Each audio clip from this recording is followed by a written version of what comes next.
Welcome back. This time I am with Loren Locke. She is founder of Locke Immigration Law. And I would like to discuss with her some news in the legal field that have taken the immigration issue. So, first, in our pre-interview, you were mentioning new burdens that have been added by this second administration, like, for instance, this endless renewal of work permits, and, for instance, the parolees, the TPS beneficiaries, and these high asylum fees that could be that are meant to be a burden to discourage applicants, right? Yes. Could you elaborate a bit more about that? Yes. First of all, there's a brand new change that I think a lot of people are still trying to absorb, which is we have this new legislation that has a lot of, it's not primarily about immigration, but it has a lot of aspects of it that are about immigration. And I have not had time to absorb the whole thing yet. It's very new and it's very Mhm. long, very complicated. Um, but it will add a lot of costs to immigrants and to employers of immigrants. It adds a lot of risk too, because when there's a new law about new costs, new fees, if you don't pay them, then you're putting yourself uh, at risk that your immigration status is going to be taken away from you more rapidly. But this is a push from Trump on immigration actually starts before the Lake and Riley Act, right? Mhm. The Lake. I mean, that wasn't the first thing he did that affected immigration, and that actually was not, that was Congress rather than Trump who did that. Mhm, But mhm. yes, the Lake and Riley Act had um, it had a lot of aspects that were very difficult for immigrants. The impact of it goes so much more than affecting criminals, people who Mhm. have committed crimes inside the U.S. So I would not have a problem if it affected criminals, but it's enough for you to be arrested to be sent to ICE, right? Yeah, and it creates new obligations, which are extremely complicated and expensive for governments to fulfill about mandatory detention in a lot of categories where jurisdictions just don't have um, the resources. The system is not designed that every shoplifter needs to be kept until they can be transferred to immigration detention. First of all, when you're out shoplifting, you probably don't have with you the evidence that proves whether you are or are not in a lawful status in the US anyway, or if you are or are not a US citizen. So the idea that you have to be detained as a suspected illegal immigrant for all these common crimes it is not realistic at all in practice. Yes, and this reminds me of the issue of sanctuary cities. Originally, Mhm. sanctuary city was a city that so the city's local governments had the obligation, depending on the site of keeping 1 or 2 days a person who have finished his sentence to be for they to be picked up by ICE. That's what happened in his first administration. But Trump, in his first administration, just tried to use these local correctional facilities as ICE beds. So they ignored the terms and they kept and they demanded these local governments to keep these detainees practically indefinitely. That's what happened in his first administration. I guess that's what is also happening in this second, right? That people were detained at the expense of state and local Mhm. governments for federal purposes. I mean, he wasn't actually very effective at actually removing people. So Mhm. if you look at the various administrations, I feel like Trump in the first term, they talked a big game, but effectively, um, it was not like this time. They did not actually have the organization and the money and the plans to effectuate what they said they wanted to do. And I don't know if they really wanted to do it or it was just talk to get to appeal to voters. Yeah, because they are biting more than they can chew, the matter is that they are displacing that cost to local government, Mhm. right? Yeah. Yeah. If they create a law that puts an obligation on state and local governments and it does not come with money for it, then yes, that shifts the burden to the states and the local governments and the taxpayers outside of their federal taxes. The plans for immigration right now are so incredibly expansive and expensive that it was not possible. It's never actually been possible. If we enforce all the laws to the full extent, Mhm. we actually couldn't afford to do it. If everyone got sentenced to the maximum sentence they could for every crime they did, then all the prisons would be much fuller than they are.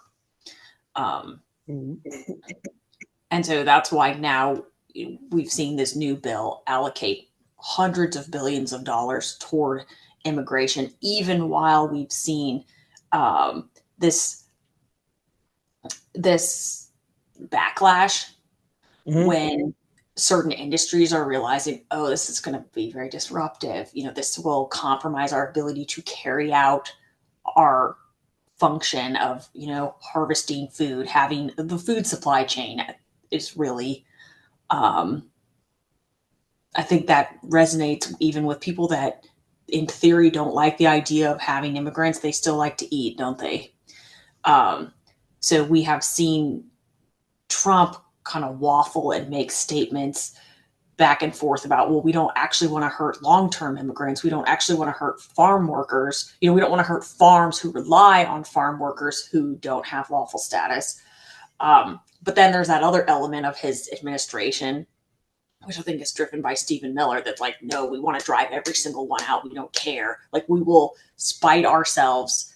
We will crush our own economy in service of this goal of really cracking down and showing zero mercy and zero common sense and just getting rid of as many immigrants I as possible. want to get back to that in a little while. As far as you know, is there any money apportioned, appropriated for these cities that are going to have to detain immigrants longer than expected?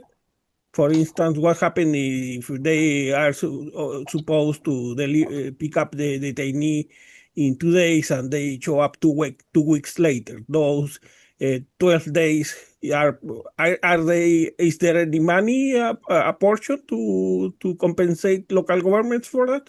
I don't think so. But I don't again, we're think. in such a time of flux that I'm not sure that there's not in the new bill.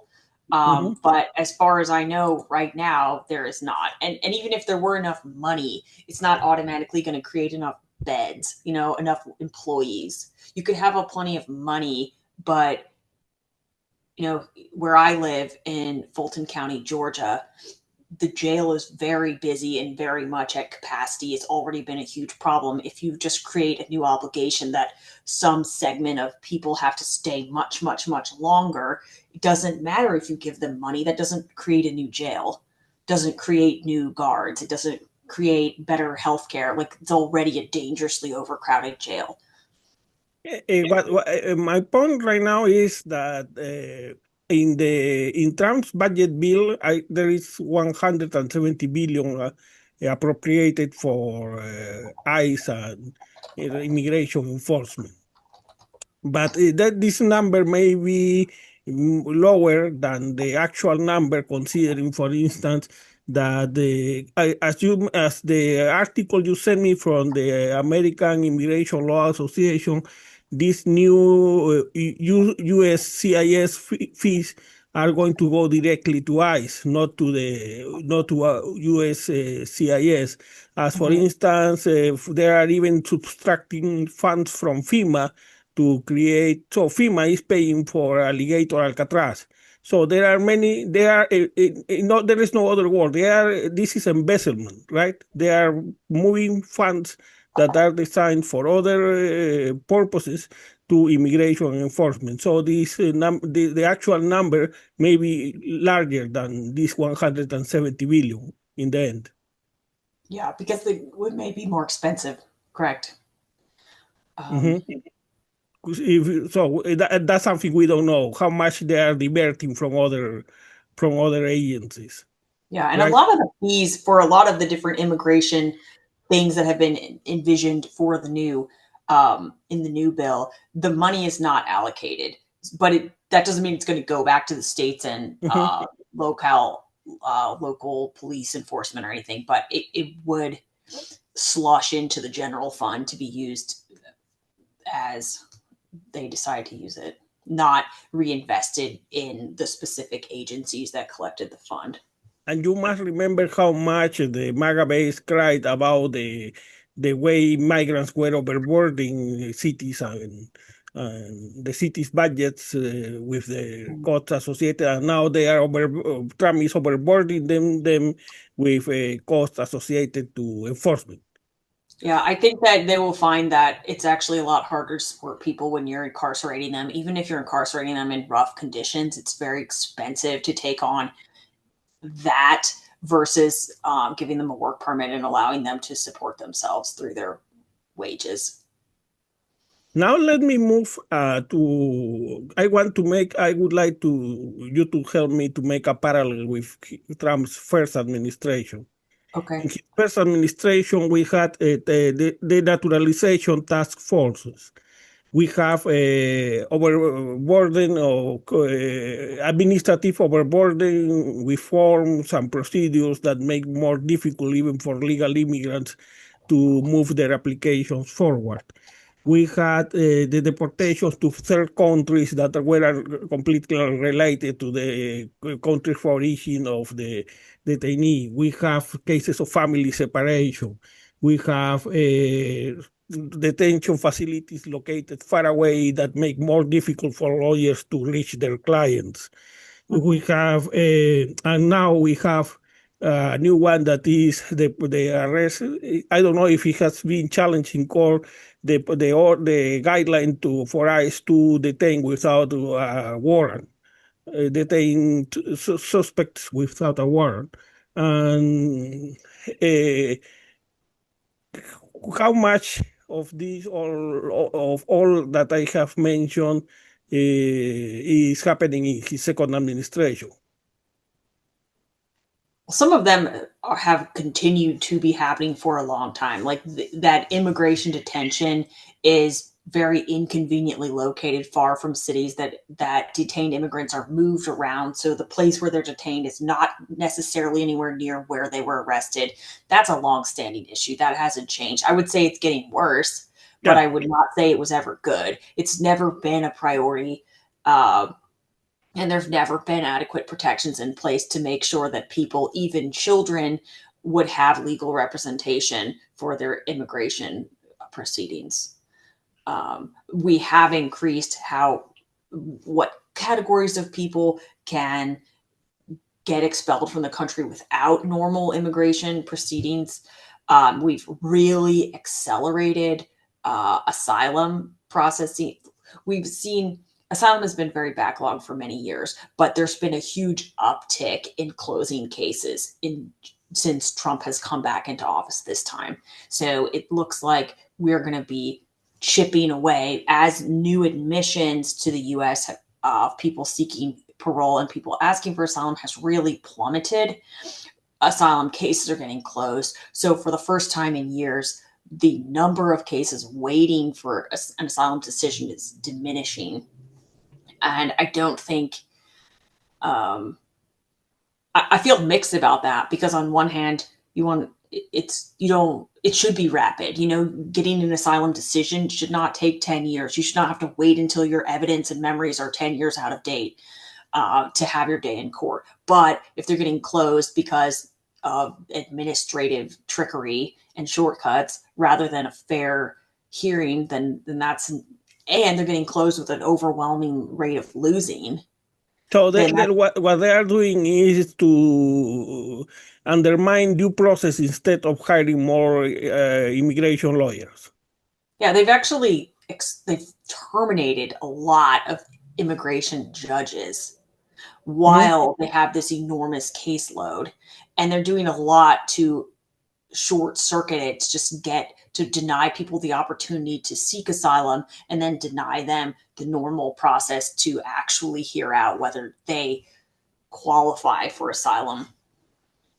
And now that I am retaking what you mentioned before, there is before is I guess you as a lawyer must know of new cases of family separation.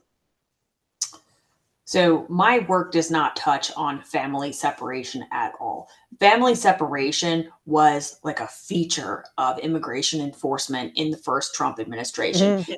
Then there was public backlash. People found it too horrifying. A lot of kids were accidentally permanently separated from their families forever because of the really poor administration of it. I think that this time it seems that family detention is going to be more of a priority. So before it was that, pulling families apart as they come into the US could really be a deterrent from people wanting to come. Now, the number of new arrivals has really, really plummeted. So there's not that same situation of, oh, now that they've arrived, should we pull the family apart? Now it's more like we're going to arrest an entire family. What do we do with them? So that's why we're starting to see all these cases pop up where American citizen children are leaving the country with their deported parent, even if the other parent opposes it, even if the child is in a fragile medical condition. Before there's any kind of custody decision, these rapid deportations are causing some American children to get ejected from their own country. But I have not heard a lot about family About separation, new about cases. kids being separated from their mothers. I have not heard that. No news about new cases. But now that you mentioned the overburdening of administrative procedures, it brings me to mind that they are doing exactly the same thing with Medicaid, right? So, in other words, they are normalizing arbitrariness and passing, and now they are applicating it to the native born. They are applicating what they started with immigration, and now they are moving. And there are many cases about that. Is, for instance, the the cases of administrative arbitrariness in firings by Dodge. They have reinstated the scheduled leave. They have arbitrarily fired, with the blessing of the Supreme Court, Biden appointees to the National Labor Relations Bureau. Then you have the case of the CFPB, drugs and Medicare, and the case I mentioned in Medicaid. So the danger I see in this is that people feel that, well, arbitrariness is acceptable because it's applied to immigrants. But no, it's tested in immigrants, but then it's applied to the native born too, right? That's an interesting twist. I have not thought about. I mean, I really think most Americans aren't aware of the Medicaid cuts, and to the extent that they are aware, they don't feel that it applies to them. A lot of Americans don't even realize their own children are on Medicaid because when it's administered by the states, it's given a different name. Mhm. So in Georgia, it would be called Peach Care. So your child could have a little card that says Peach Care, and you don't realize, oh, this is subsidized because of my income level. Like, I am actually receiving assistance to afford my child's health care. So a lot of people do not realize that it matters for them. No, people may not realize it because they don't connect with the immigrant experience. But the matter is that the government is testing arbitrariness on immigrants and then are applying similar formulas to the native born, to the rest of citizens, like in the case of Medicaid. As I overburden the applicant of immigration with administrative procedures and then I also, when I see that this may work, I use the same formula to Medicaid applicants. I can see that when it becomes harder to access something, even if you deserve it, people will give up if they can't figure out how to do it or they don't know where to apply. It's kind of the same with cutting customer service at Social Security. So that's been a hallmark of the second Trump administration. Like, let's just close offices and let's make people have to schedule appointments and make it really hard to schedule. And you got to call and wait on hold and get, just make it really burdensome. And some percentage of people will just give up. And then it will be cheaper. Yeah, I think that's part of now you mentioned before the effect on businesses, and this is not only in the case of undocumented workers, but also in the case of customers, because many places, for instance, restaurants, are avoided by immigrants because they are afraid of an ICE raid. And now they are even making raids in public parks, like in Los Angeles, the MacArthur Park. So, but in the case of business, the effect of business is not just in the case of the workers you may lose, but also in the effect of customers. That reminds me the case of, I don't know if you remember the case of Rendon in Virginia, where Hispanic communities were practically depleted because afraid of the local enforcement of immigration laws. They lost lots of customers, and then their small businesses became unprofitable. They lost demand. Yeah, I'm not familiar with that, but I believe that absolutely happens where a bit, especially a restaurant business can be just absolutely crushed by a closure and a disruption. Do you know about the restaurants in San Diego that were raided in the dining room when everybody was there, and they did they flew flashbang grenades while guests were dining in the dining room? It was pretty outrageous. Yeah, because many people may believe, well, they will take the undocumented workers, they will have to hire the native born, and then they would continue going on in business. But that's not so, because they lose demand, because all those Hispanics that are afraid of patronizing those businesses. Yeah. I don't even think you have to be actually personally vulnerable to deportation to be afraid of putting yourself in a situation where you could be exposed to a violent and terrifying raid. But even if go please.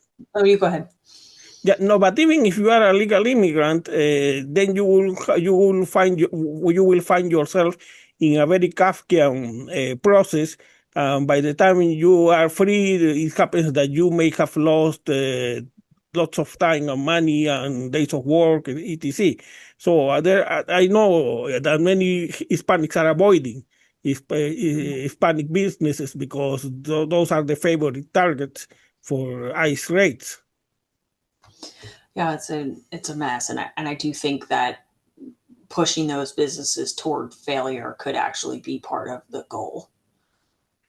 Now, before I would like to discuss something about policy, but before I would like to make you to help me to make a comparison between the Supreme Court's attitude between the first and second Trump administration. In this time, in the first administration, the Supreme Court was reluctant to allow the Trump administration, in the case of DACA, to jump the Administrative Procedures Act, Now the Supreme Court is practically allowing Trump to have a fast track to end the regimes of humanitarian parolees and temporarily protected status, and they are more willing to allow the Trump to deport immigrants to third countries. So, is there a significant change in the attitude of the Supreme Court in this second administration? Well, the Supreme Court is not supposed to fluctuate based on administration. It more so changes when one of the justices gets replaced, and then the court moves in the direction of, could shift along political lines because of who is on the Supreme Court. But they are supposed to be apolitical. They are supposed to be permanent, lifetime appointments that are above, electoral politics. And I think that a lot of American people feel very unsettled, very concerned that it feels like a lot of the decisions are inconsistent with their own history and politically motivated. And it does feel very predictable how each case is going to be decided just based on what you know about how each justice tends to rule. But in this second term, it seems more willing to please Trump. Just if I compare the TPS and the case of the parolees with DACA, DACA pretty much was blocked because of the Administrative Procedures Act. Now it seems that the Supreme Court is allowing the Trump administration to have a fast track for those 500,000 people who were protected under those status, right? Yeah, I mean, it's really tricky to say because the decision is never going to reference that, oh, we're just kowtowing to Trump. They're never going to explain themselves in that way. And they're always going to find a way to, rest upon legal precedent, whatever they're saying, even if it's the opposite of what they said in the past. So I feel concerned with the way they've been ruling, but I don't know that I could say, oh, it's so much. There have been decisions this term that have been surprising and disappointing to me and that seem inconsistent with what they should be doing under constitutional law. For But instance, let me think of a good example. I mean, for example, as an American, I find it just shocking that we would deport people to a third country that they have no connection with and don't mhm, want to go, mhm. especially deporting them not to be a free person there, but to be a prisoner. Um, Now, the Supreme Court decisions are always extremely nuanced, so they don't come out and, they can stand on a very narrow reasoning, and the decision is not just oh, the Supreme Court says that this is fine or this is not fine. It's more like, oh, we're going to send it back and we're gonna fuss about maybe the way a decision came to be, but ultimately, like, are we going to let it keep going or are we not? I found it very jarring and upsetting the way the courts fought against the Department of Justice over the return of Kilmar Abrego Mhm. from El Salvador after he was deported there mistakenly. So the Department of Justice admitted that it was a mistake. He wasn't supposed to go. And the court said, bring it back. And then they said, oh, we can't. Um, and I do wonder if the Supreme Courts make their decisions with the thought in the back of their mind that if Trump would just completely defy the court will have no power anymore. Like, they still want to appear to be a co-equal branch. But But it's clear that the Supreme Court this time is pleasing Trump more than during his first administration, right? that they're policing him, Pleasing. pleasing him. Oh, that they're not. Yeah, they're just letting him do what he wants. Yes, Mhm, mhm. I mean, I think so. And we did just hear, and who knows what it's true, but the news reported that Trump was particularly displeased with the rulings of Amy Coney Barrett and privately told her not to sabotage cases. If she could be kind of the swing vote on some decisions, that she better be deciding with the conservative justices and not with the liberal justices. Because sometimes I think her decisions are um, unexpected, whereas most of them you just already know how they're going to come down on every case before they do. Now, I would like to move to the final part of this interview, and I would like to discuss in terms of policy some of the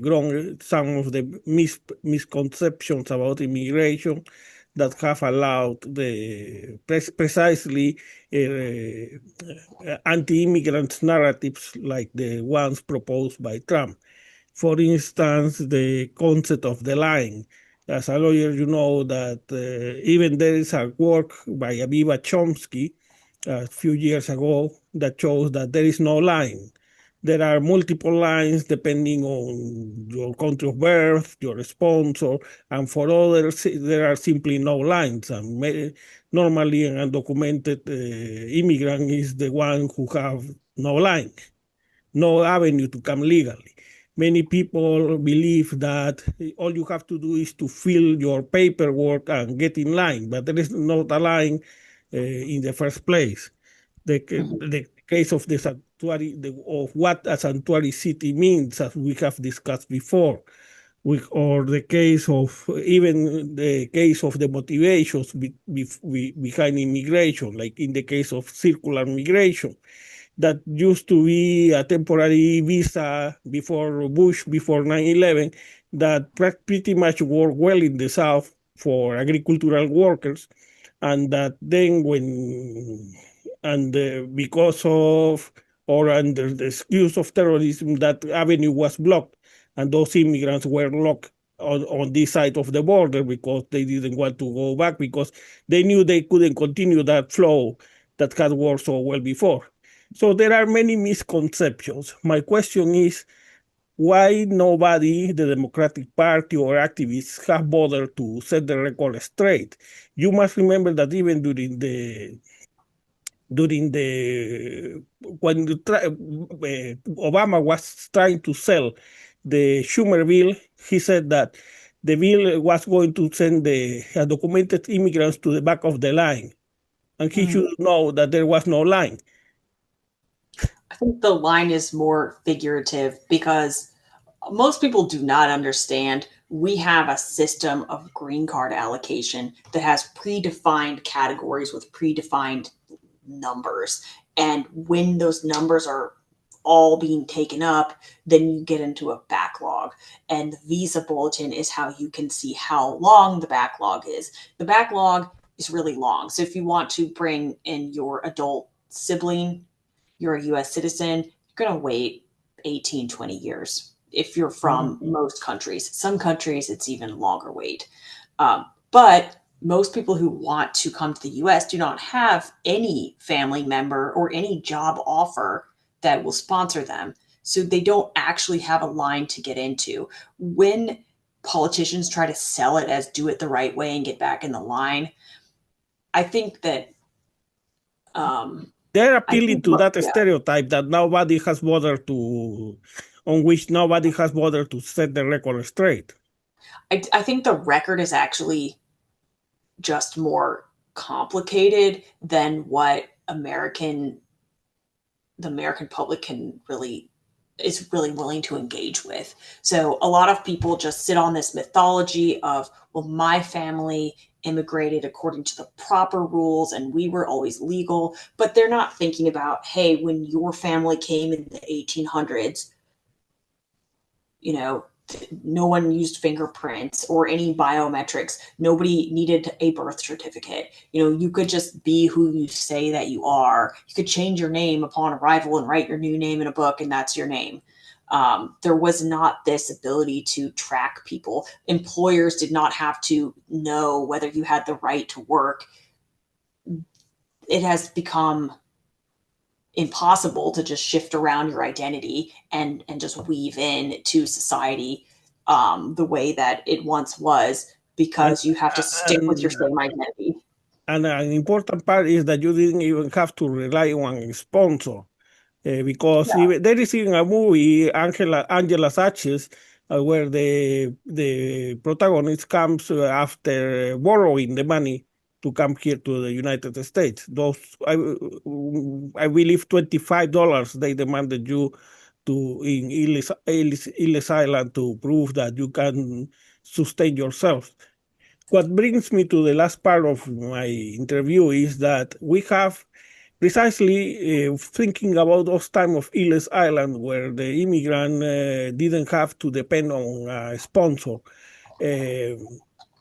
That reminds me the legacy of John F. Kennedy in 1958, A Nation of Immigrants, where the basic premise was that accidents of birth should not determine your chances to be an immigrant in the United States. That's a legacy that comes from Lincoln. And we have forgotten that completely. Instead, we have had during the Biden administration the childishness of abolish ICE that turned a 2.5 decades positive trend on attitudes toward immigrants into the negative. You can see that in the Gallup polls. Is the green line. I see it all the time. So and we have replaced it with childishness, like for instance proposed that the solution was to defund ICE, that the solution was that ignored the demographic effects of brusque movements of immigrants in local communities. And that's exactly there are papers about that, and that's exactly what happened in the southern border. So we have forgotten the rich legacies that could found a new immigration narrative, and instead replacing this with the temper tantrums of overground activists. Uh, do you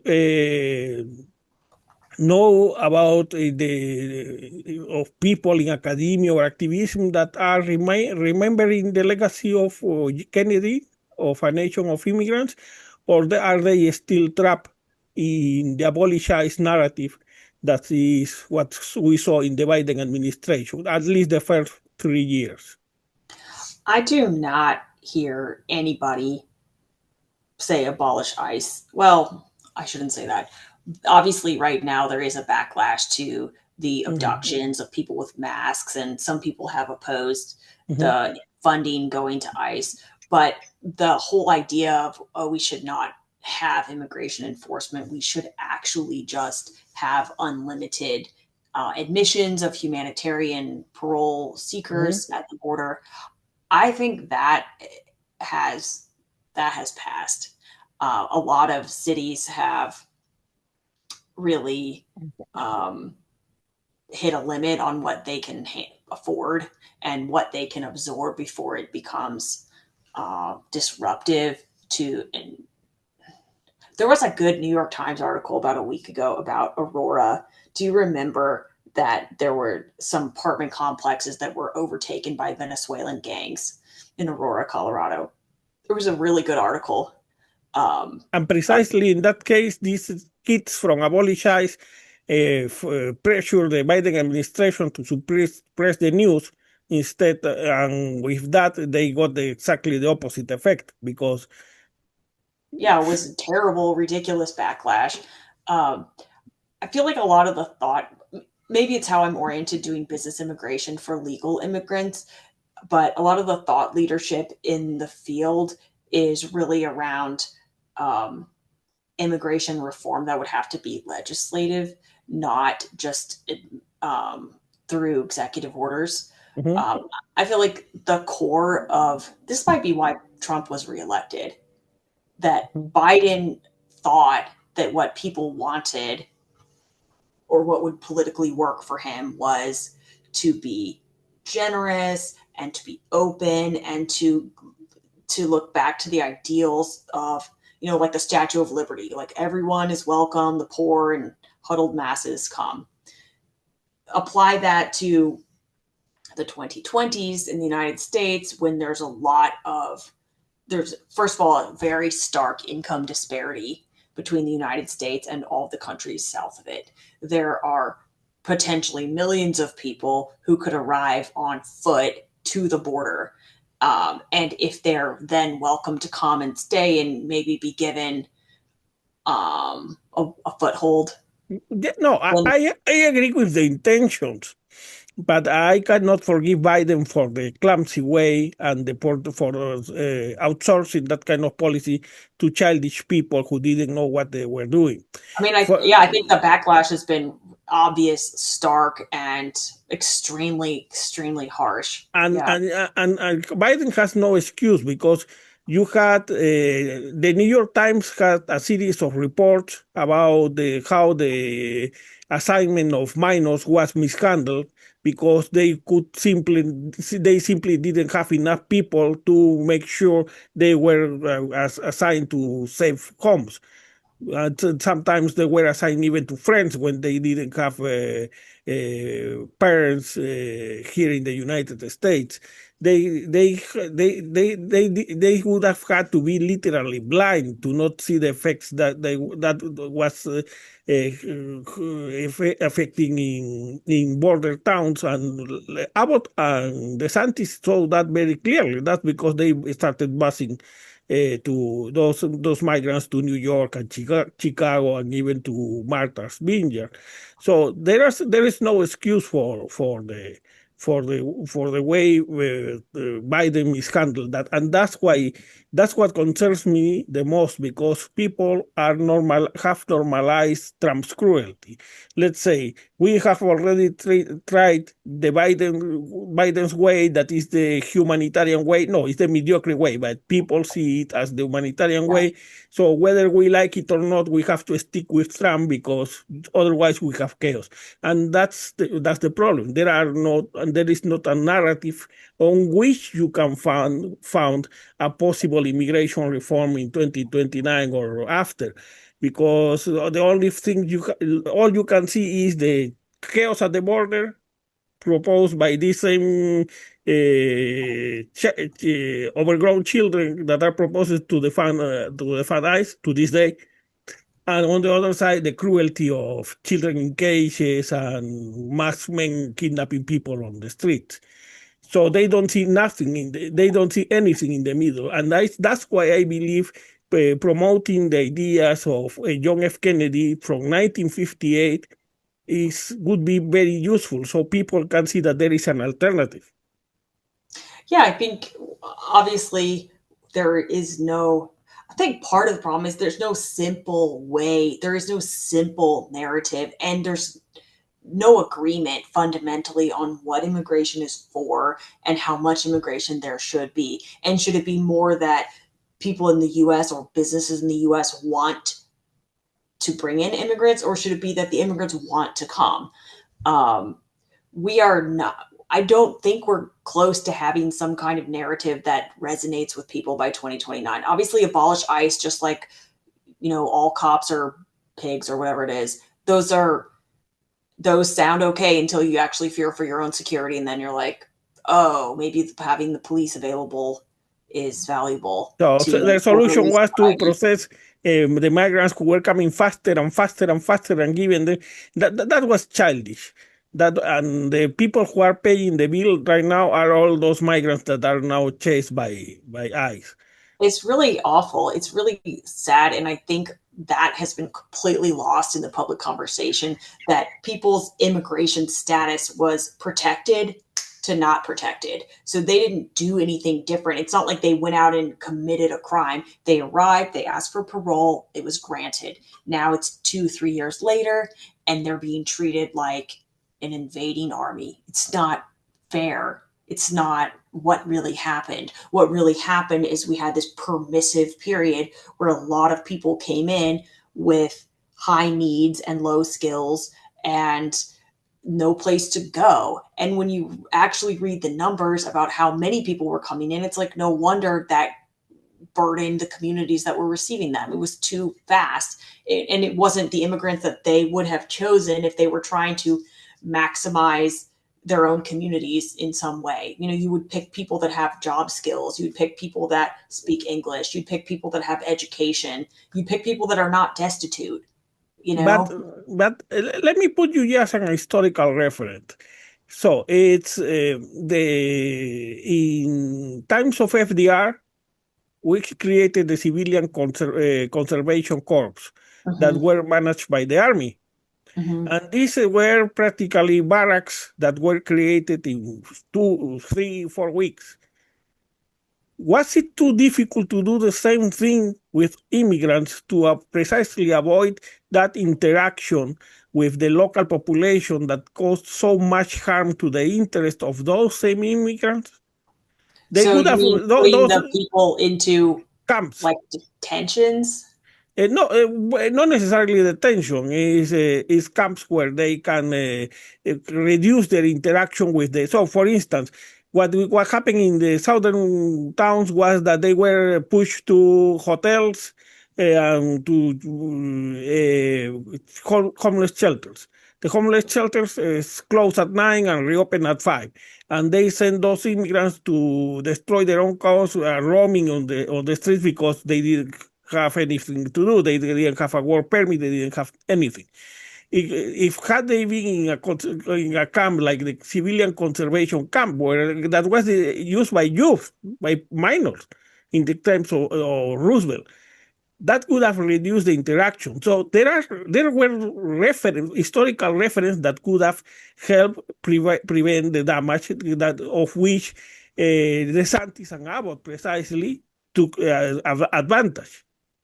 I think it was messy. When families are arriving with children, what are you going to do? Have a separate school system, have camps that include schools and healthcare and everything that families need. And if the goal, I think the hope, I don't know that it wasn't planned well, obviously didn't go well. But Mhm.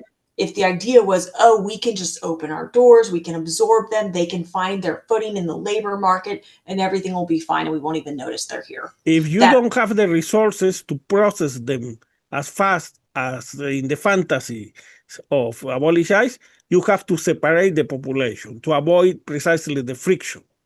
but we didn't have the money or the places for them to go other than, oh, let's pay for this hotel, let's fill it with immigrants, and then another, and then another, and another, and another. It But wasn't. but you see, I'm using the reference of a very cheap something very cheap that was used by the Roosevelt administration in the 30s. So and they couldn't come up with something similar, knowing well, or when they should have known well that the continuous interaction of immigrants and border towns was going to create friction. You could have reduced, dosified that interaction to benefit local communities. Instead, they let them roam on the streets with nothing else to do. Actually think that I think we need to make a smart choice about who's admitted in the first place, and how quickly and Mhm. properly we evaluate people that are not given permission to be here. But the idea of containing, if you determine that there is no risk of violence, then having a person be free is way easier and cheaper and better than having them detained. And the volume of people who were coming on a daily basis was so far beyond what our detention capacity is. And detention is just not ideal for children These and pregnant people, women and sick people and old people. It's just, but in the case of the Civilian Conservation Corps, these people were not detained. They lived there and yeah. they wait. But those were like They were to willing work. participants who were able to work. They weren't 2-year-olds. They weren't pregnant. I don't even think, did women even participate in that? I don't remember if women participated in that, but there were basically youth, Yeah, and there you are probably people that would have loved to have something like that to exist now, that they could have come instead of being idle and unemployed. But I really think a whole lot of the immigrants are family groups, and they're not ready and suited for hard physical labor, nor do we have those kind of grand projects that we had, coming out of the Depression. I because still see the things that they built in the Civilian Conservation Corps, and I think, oh my gosh, if you tried to make a bunch of 20-year-olds build this now in a government program, like because the government program the now. alternative may be much more expensive. So losing those immigrants See, I don't think that with Trump. losing them. I mean, the problem is the backlash is so severe, it's Mhm. compromising every part of the immigration system. But, is our country going to be ruined because we expel immigrants who've been here for 2 years? Not There, not the country, but many sectors will. For instance, those like in the case of businesses that patronize to Hispanics that we have mentioned, like in the case, for instance, where Hispanic labor is overrepresented, like construction and agriculture. So I think certain construction sectors are may going be to quite suffer. affected, but also I think there's still this idea that, oh, farm workers, foreign farm workers, they're this hodgepodge of Latinos. They're mostly Mexicans who are like middle age and up and have been in the United States for a long time. These were not people who came on a parole program 2 years ago. So if you remove a 22-year-old mom of two, is that going to make our economy fall apart? No, it's not. And it may actually make it stronger because that's someone who wasn't really standing on her own 2 feet economically. With the kids, she needed public school, for example. When we do the raids on the farms and we arrest Mexicans who've been around for 30 years, that's going to be disruptive, and that's not going to be filled in. Like, youth that are coming from Venezuela were raised in urban environments. They don't want to come work on a farm. They're not coming to pick fruit, and they're not picking fruit for the most part right now. Especially if they were resettled right into a city center, they're not on a farm picking fruit, and they weren't going to be. So our food system is not going to collapse when they leave.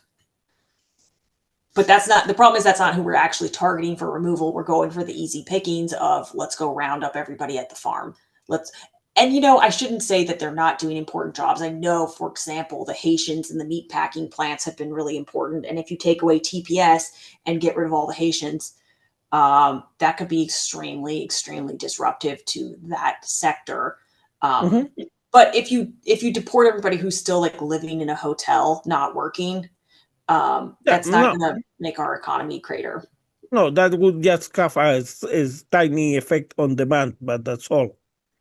But at least it would be removing the people who have most recently arrived, who are the least integrated into American society and the American economy. Yeah, but that's a kind of nuance the Trump administration is not willing to consider. They I just feel like want the nuance is lost on both sides. Like, no one wants to really hmm. grapple with the actual details of our system, and our system is not built for the world of today. Yeah, that's precisely why the values of Kennedy would be very useful, because that allows us to conciliate the demand from the Republican side, and I have debated Republican strategies about this, is that we want something in terms of labor. So in other words, we want immigration to be determined of labor needs. Okay, if you have let's say a probationary system, you could, for instance, turn many of these newcomers into nurses, into people, even if they didn't have a degree before they came. If you, for instance, during the Biden administration, there were mayors in Pennsylvania and other places, in local places, that were requested Biden to send the migrants, and because they needed that kind of labor and demand in their towns. And Biden, of course, didn't do that.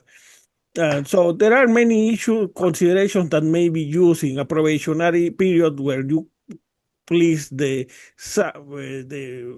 they are honest, the demands of Republicans. We can also consider the character, how you interact with American institutions through hours of volunteership. How do you interact? If you learn English, if you invest in your own education. So a system that is rooted in Kennedy's values, that it tries to put the emphasis not in who is your relative, but in what are you willing to contribute to America.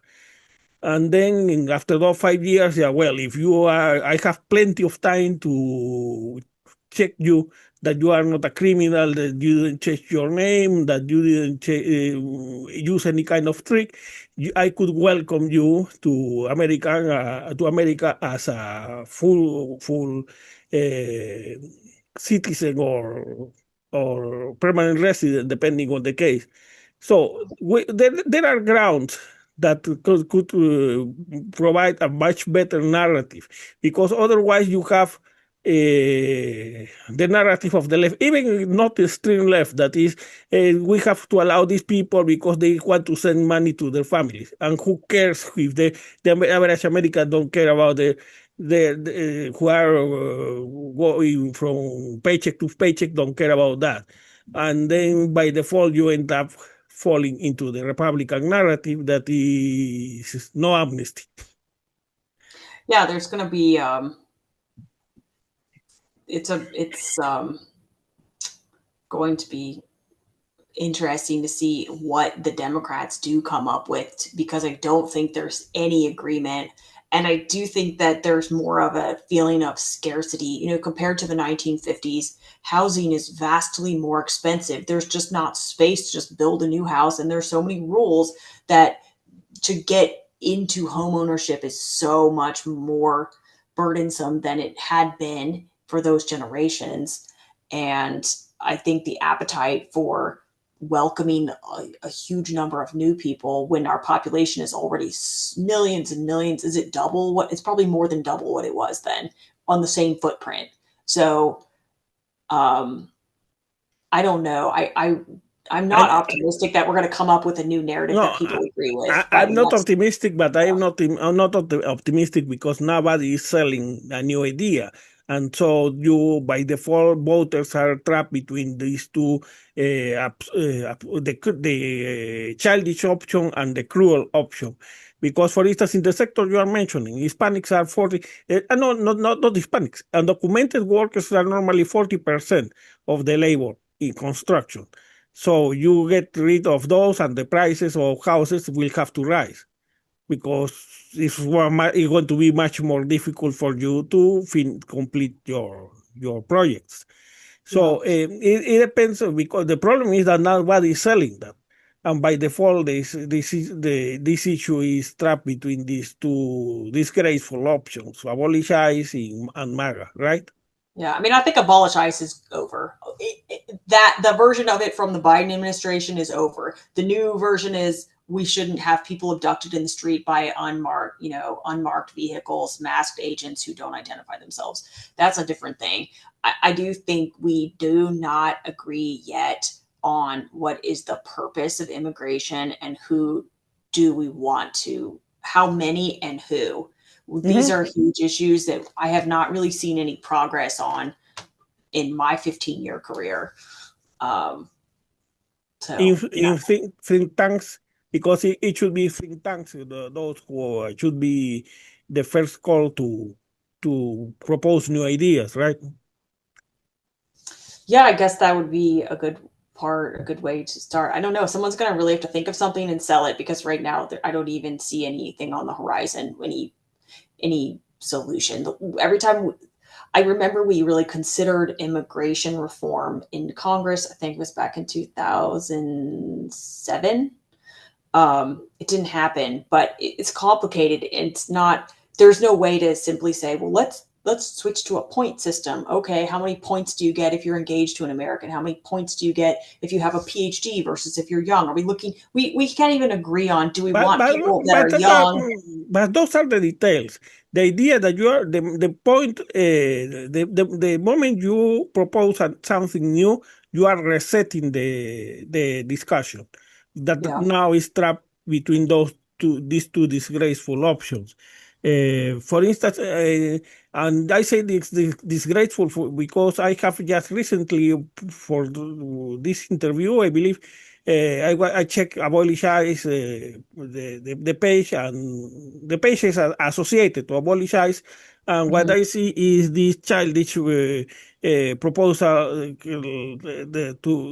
no proposal, this childish demand they did to Biden to defund ICE, as if Trump could not have reversed that on day one once he was inaugurated. So that's the kind of poverty, that's the kind of misery of ideas on the side of the left and the center left, and that's why it's easier for people to rationalize Trump's cruelty. There is no alternative.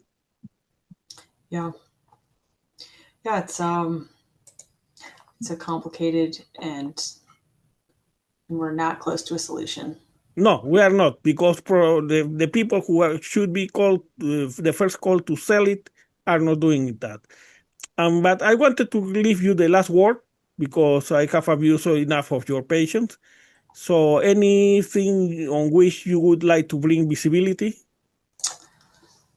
I'm going to send you an email afterwards with a couple of blogs that I think you will like. I think, no, it's been an interesting discussion, and